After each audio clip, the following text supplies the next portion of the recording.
Hello and welcome to Mastering Power BI video series.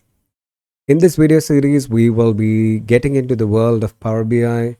We will try to understand every single component of this world, right from the basic till the advanced level. If you are a person trying to learn the Power BI from the basic, you are in the right place.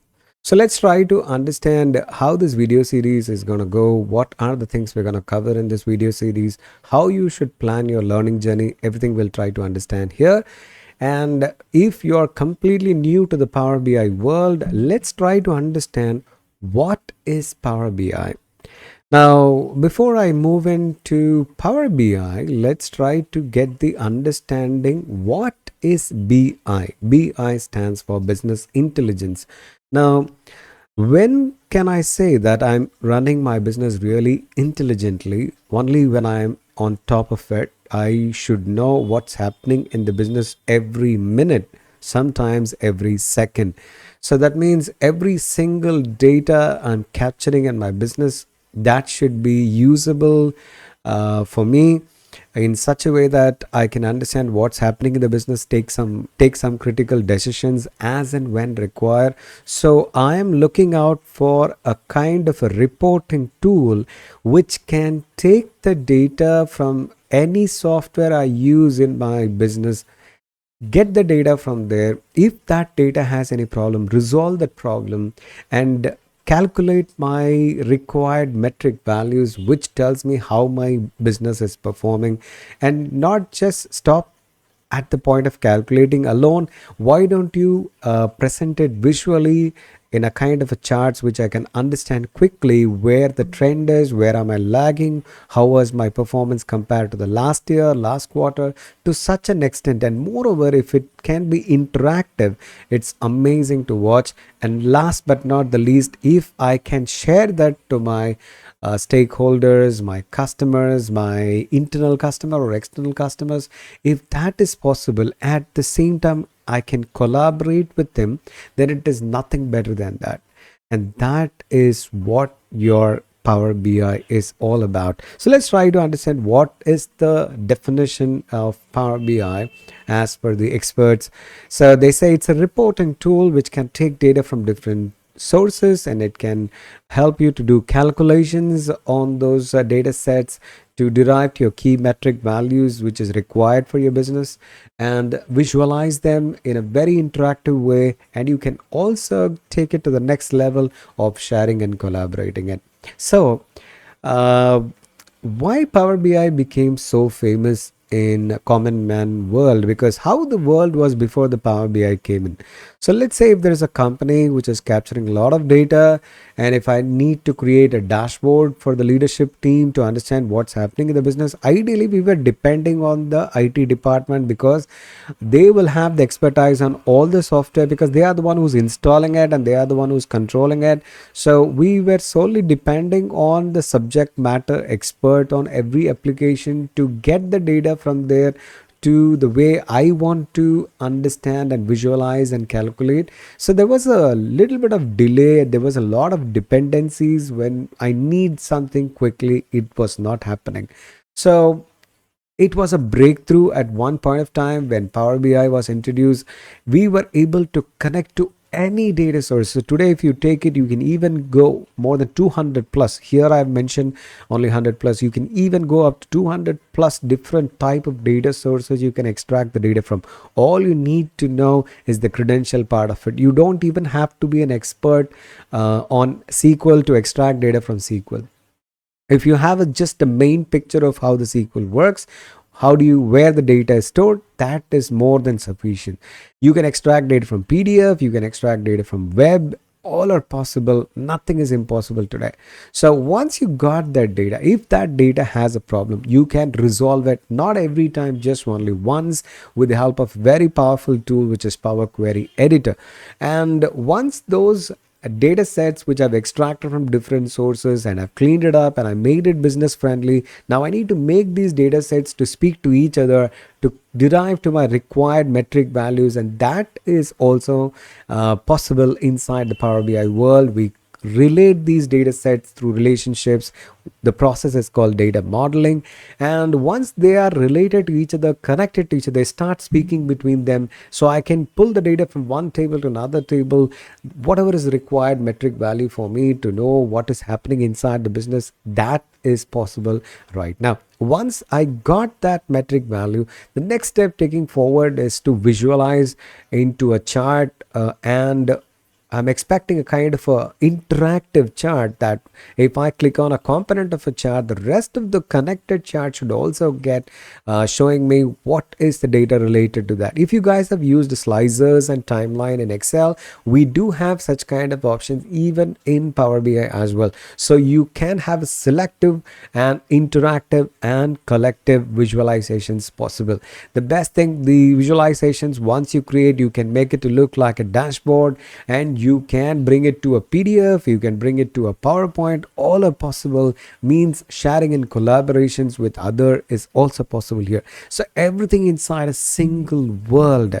Yes, though that is what makes it interesting in Power BI. So is it too complicated? Is it too difficult to master this area? Definitely no. If you have a proper path, if you have a proper system in place, how to master this area, where to start from, how do you need to, which one you have to learn at first, and how much extent you would require to survive in this area, how much extent you need to master this area, everything we're going to discuss in this video series. So trust me, if you want to master the Power BI area, you are in the right place. Never forget to subscribe to this particular video series, and you will definitely benefit from this video series. And every single video when we are posting on this video series will be accompanied with the example files which are used for explaining the concept. So you can download and you can practice on your own. Once you're clear, you can move to the next video. And trust me, once you learn every single concept through the videos which I'm posting it through, the confidence will start rising on this particular area. And at one particular point of time, then our interaction in comment section will go to such an extent that we will get into too much advanced level on these areas as well. Okay, so for the people who are trying to explore, okay, you told us Power BI has these other things, but what is inside this software?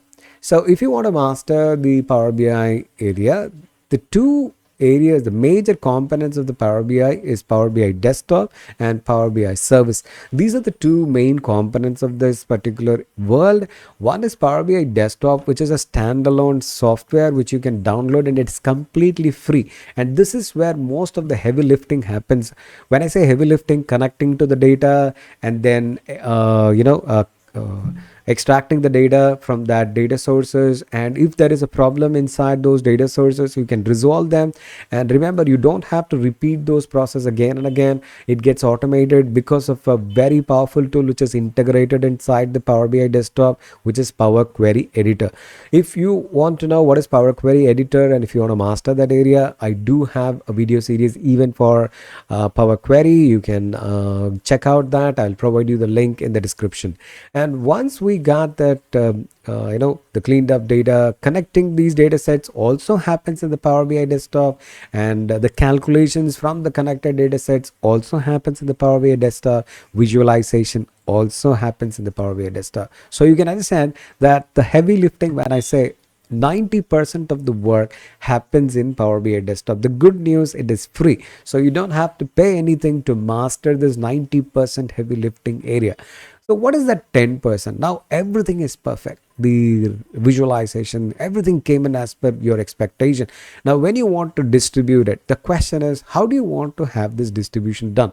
Over a cloud, if you want to do it, kind of you want to develop an app, or you want to send it through a link where the person can also have such kind of interactivity in his mobile, tablet or system, absolutely it is possible, but that is not free. You might have to pay for a particular license in order to achieve it. where you have Power BI Pro license by which you can share, and even the receiver should have the Pro license if they want to have the interactivity whatever you see at your end. And further, there is also premium licenses on premises, everything is there, but we are not getting into those areas. I'm not trying to promote here any products or services, but here we are trying to learn the application, what it is all about. So remember that 90% of the work is done through the free standalone software, which is Power BI Desktop. So that is something amazing and interesting, and we don't have to pay even a single penny for that. But for the distribution part, the sharing part, absolutely you have to pay for it.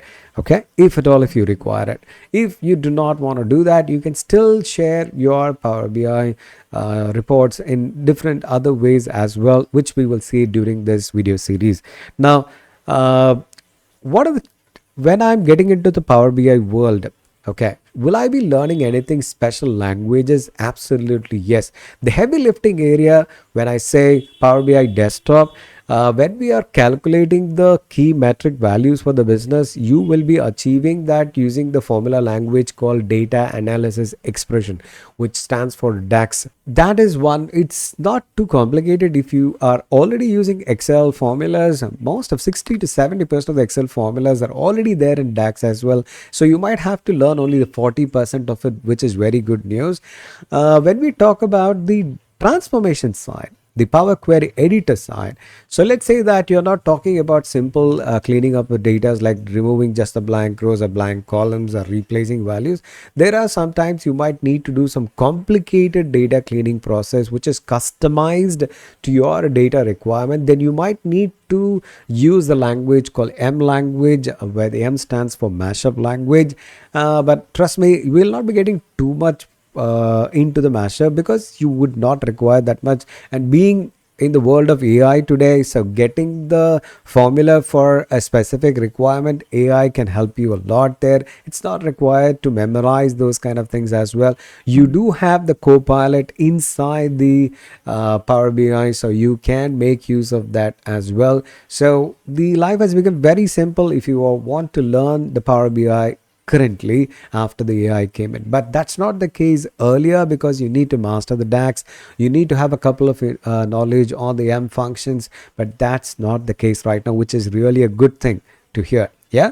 So how is the general process when it comes to the Power BI world? So you'll be connecting to the data, and it's all going to happen in Power BI Desktop. You're going to get that data, clean up using the Power Query editor, which is integrated part of Power BI Desktop. And once you clean it up, you're going to load it back to the Power BI Desktop. And once it comes back to the Power BI Desktop, you can connect those data sets using a concept called data modeling, which is another interesting area where we will be trying to understand what is star schema, snowflake schema, when you're connecting the data sets, what is dimension tables, what is fact tables.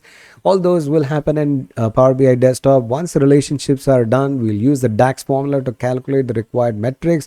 Once the required metric values are calculated, we will use the visualizations, almost 100 plus different types of visualizations you have.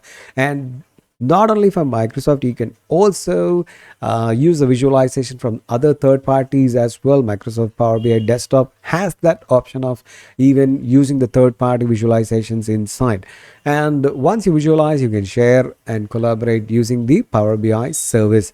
And that's the entire cycle involved in the Power BI world. So you connect to a data, connect to a data source, extract the data, clean up the data, and then if you have multiple data, you will relate to each of the data, then you will do a calculations, you will do the visualization, you will do the sharing part.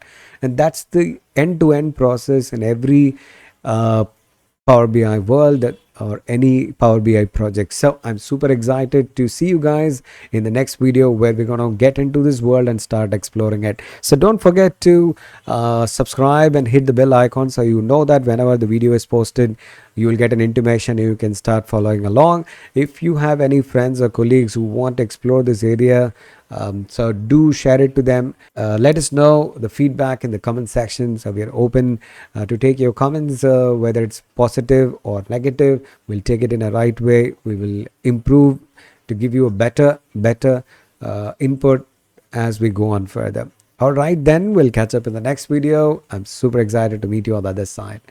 Until then, take care of yourself. Signing off, Hariran.